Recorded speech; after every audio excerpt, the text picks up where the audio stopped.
Beleza? Continuidade da aula Processo Penal 2, quinto semestre noturno, Faculdade Facip CPA, dia 26 de agosto de 2020. Ok, vamos lá. Estamos nesse princípio da autorresponsabilidade das partes. Colegas, concordam comigo que quando eu envio uma prova, eu tenho que ser responsável por ela. Porque eu posso enviar uma prova ilícita, uma prova falsa.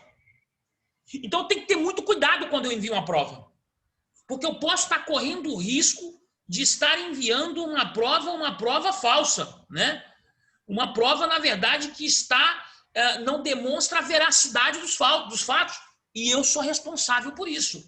Então, tanto se eu enviar esta prova por negligência, ou mesmo por algum erro, ou em caráter intencional, eu devo me responsabilizar por esta prova. Tudo bem?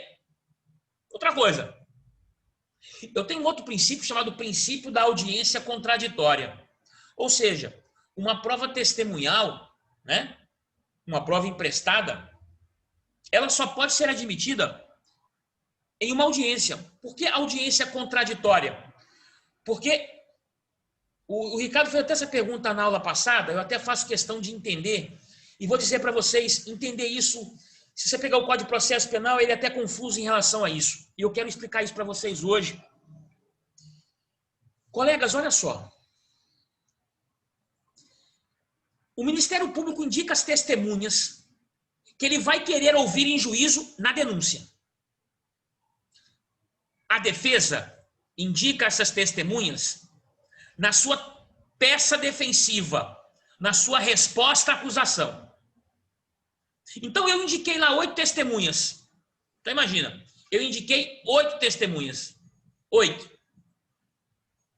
Eu vou perguntar para a minha testemunha. O promotor vai perguntar para a testemunha de defesa. O juiz vai perguntar para a testemunha de defesa. Só escrevendo. Quando a testemunha for de acusação que o Ministério Público arrolou, indicou, e aí? O promotor vai perguntar para ele, a defesa vai perguntar para ele e o juiz vai perguntar para ele. Então, não é porque a testemunha é indicada somente pelo Ministério Público ou pela defesa que só a parte que indicou vai perguntar. Negativo. Todos perguntam. A acusação, a defesa, né? Todos vão perguntar. Tanto a acusação quanto a defesa, né? Então, a defesa também, ela vai perguntar. Então, a testemunha é minha da defesa? Você começa perguntando, depois a acusação e depois o juiz. Tá? Então, essa prova tem que ser, por isso essa prova tem que ser produzida em audiência contraditória. E eu tenho uma outra prova, um outro princípio, perdão, chamado princípio da aquisição ou comunhão. Então, se eu, Lucilo, apresentar nos autos uma prova, essa prova muitas vezes pode ser um tiro no pé. Essa prova pode interessar a acusação. Ou se ele apresentar uma outra prova, essa prova pode interessar a defesa. Então, quando o juiz pode pedir prova e ele traz nos autos, essa prova pode interessar a defesa ou a acusação. Então, quando uma prova é produzida, princípio da aquisição ou princípio da comunhão, ela não pertence exclusivamente àquela prova, né? Ela não pertence somente àquela pessoa. Ela basta, então, né, todas as partes dos autos, obviamente, o juiz, tá? Por fim, eu tenho esse princípio da concentração que o Código de Processo Penal busca sempre concentrar as provas sempre num ato só, né? Sempre na audiência. O Código de Processo Penal fez isso muito bem no ano de 2012. Né? Ele enxugou e ele trouxe essa produção de provas aí na audiência. Né? Para vocês terem uma ideia, a audiência do Código de Processo Penal é chamada de audiência una. Então, vou fazer questão de mostrar para vocês, para que vocês possam ter essa ciência. Olha comigo rapidamente. Peço que vocês acompanhem. Por que essa prova do princípio da concentração busca concentrar as provas na audiência? Só para que vocês tenham ideia. Olha só. O Código de Processo Penal, nos artigos 400, o Código de Processo Penal, no artigo 400, né? Artigo 400 do Código de Processo Penal, ele traz bem esse princípio da concentração. Ele diz assim no 400, acompanhem comigo. Na audiência de instrução, colegas, essa audiência é em juízo. É o juízo, o Ministério Público, a defesa, as testemunhas, as provas. Então, o 400 diz assim, depois eu preciso que vocês, por gentileza, me informem, tá?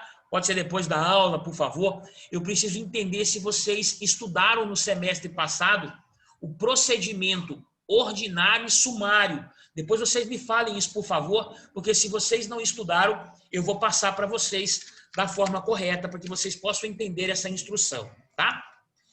400 diz assim, na audiência de instrução e julgamento, a ser realizada no prazo máximo de 60 dias. Olha o que vai fazer. Proceder-se-á a tomada de declarações do ofendido, da vítima, inquirição das testemunhas de acusação e da defesa. Por que de acusação primeiro, professor? Porque é mais importante? Não, porque eu não tenho como me defender de algo que não estou sendo acusado.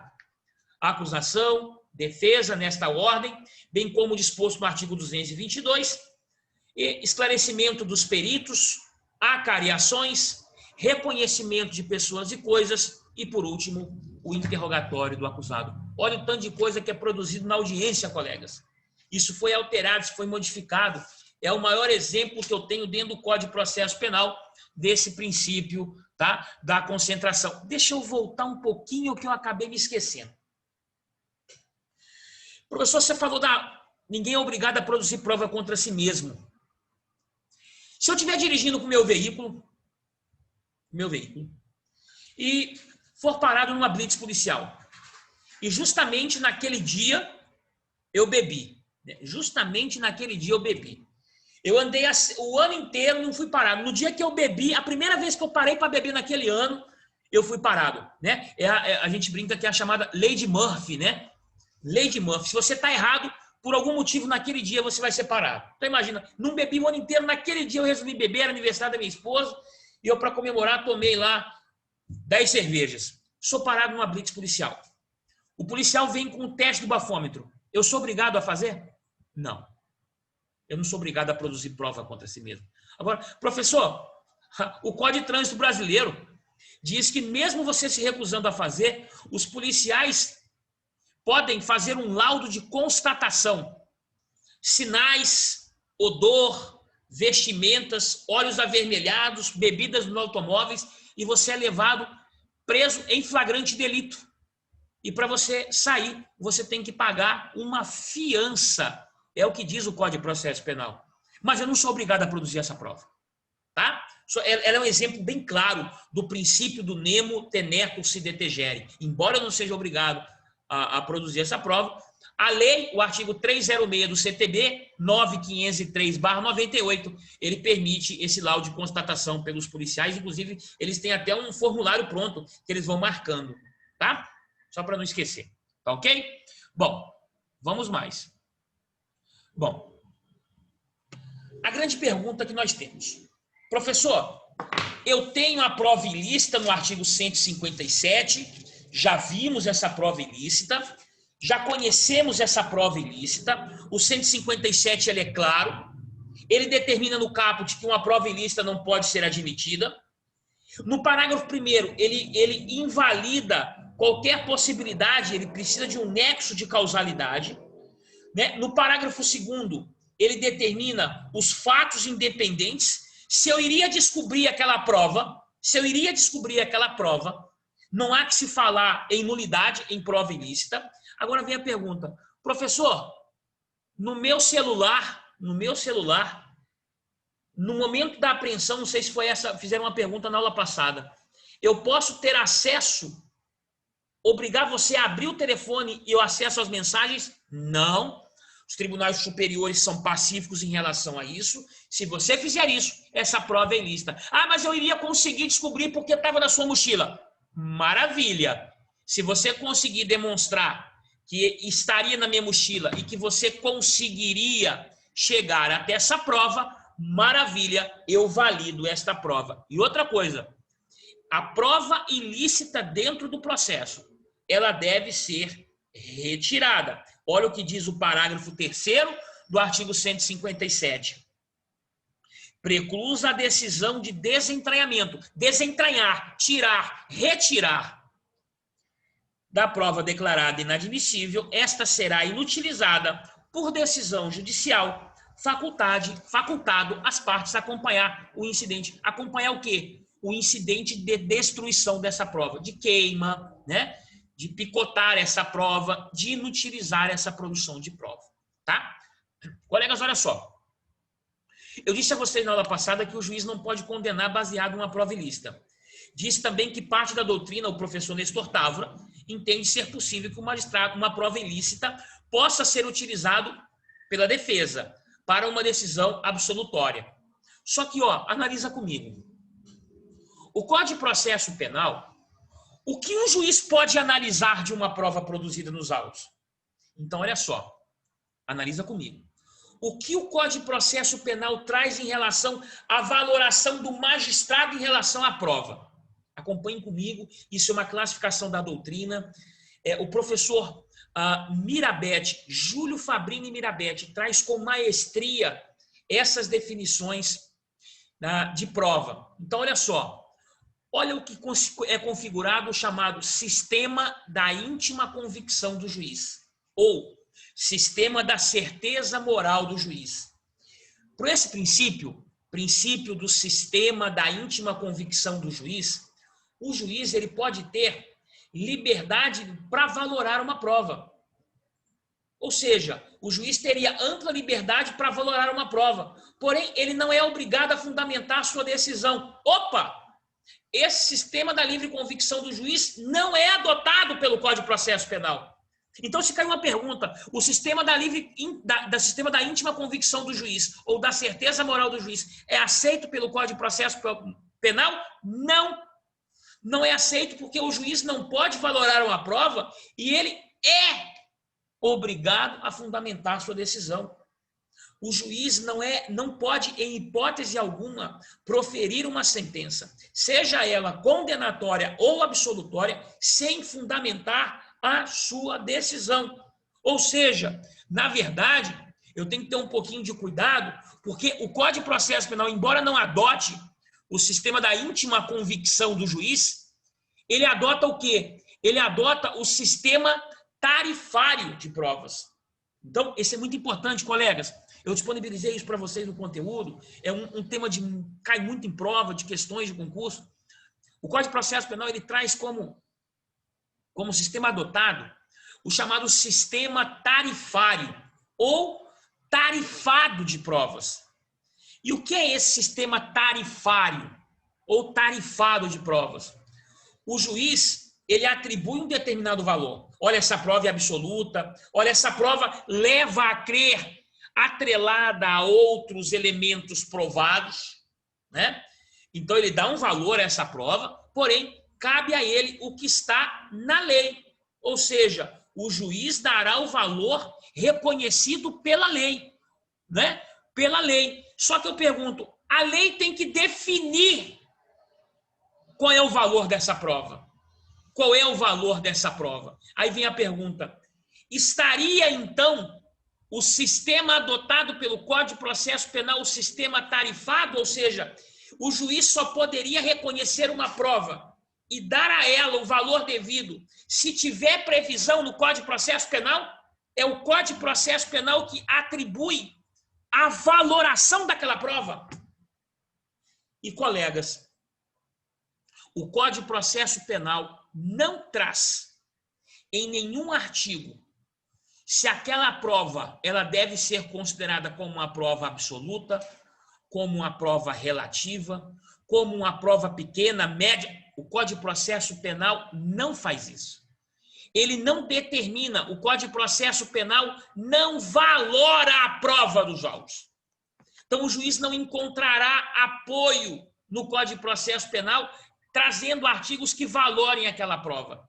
Ele, juiz, dará o valor pelo seu livre convencimento motivado, fundamentado. Então, o Código de Processo Penal não adota nem mesmo o sistema tarifado de provas e muito menos o sistema da íntima convicção do juiz.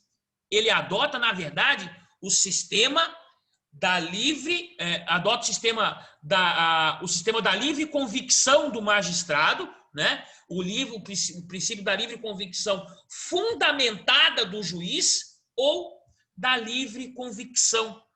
Parte da doutrina traz uma terceira classificação, princípio da persuasão racional do juiz. Esse o Código de Processo Penal é adotado, né? Sistema da livre convicção fundamentada, livre convicção ou persuasão racional do juiz, onde o magistrado, então, cabe a ele valorar a prova de acordo com o seu convencimento, convicção, e ele precisa, logicamente, é a minha convicção. Agora, eu tenho que justificar, eu tenho que fundamentar, sob pena de praticar, nesta hipótese, né, uma violação, sob pena de violar e trazer aos autos algo que será nulificado posteriormente. Então, eu preciso muito que vocês entendam dessa forma. Por sinal, a própria Constituição Federal, macro,